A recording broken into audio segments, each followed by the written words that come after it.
வணக்கம்.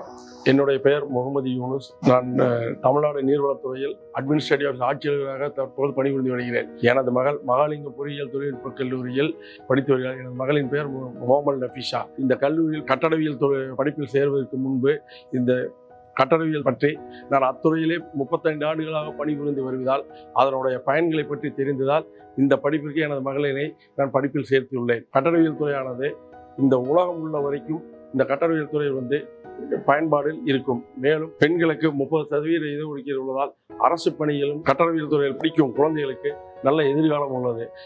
இந்த கட்டடத்துறையை பொறுத்த வரைக்கும் அரசு துறையால் 25 டிபார்ட்மெண்ட்டுக்கு மேலே இருக்கிறதுனால வேலைக்கு பிற்காலத்தில் வேலை கிடைக்காது, எந்த விதமான பயம் வேண்டாம். நான் ஏன் எனது மகளை இந்த கல்லூரியில் கட்டடவியல் துறைகளுக்காக படிப்பில் சேர்த்துள்ளேன் என்றால் இந்த படிப்புக்கு உண்டான முக்கியத்துவம் எல்லாமே நல்லபடியாக உள்ளது. மேலும் இங்கே பணிபுரியும் ஃபேக்கல்டிஸ் ஆகட்டும், ஹெச்ஓடி ஆகட்டும், பிரின்சிபால் ஆகட்டும், நிர்வாகங்களாகட்டும் குழந்தைகளுக்கு அவ்வளவு தூரம் சப்போர்ட்டிவாகவும் எஃபெக்டிவாகவும். மேலும் கல்லூரியில் பயின்று வெளியில் வரும் அனைத்து ஒழுக்கத்துடனும் பிற்காலத்தில் நல்ல விதமாகவும் வருவார்கள் என்பதற்கு இந்த கல்லூரியை ஒரு எடுத்துச்சான்று. இந்த கல்லூரியில் கட்டடவியல் துறை பயின்ற பல மாணவர்கள் அரசு துறையிலும் பிற துறையிலும் கோலூச்சி இருக்கிறார்கள் என்பதற்கு எடுத்துக்காட்டாக ஏகப்பட்ட பேர் உள்ளவர்கள்.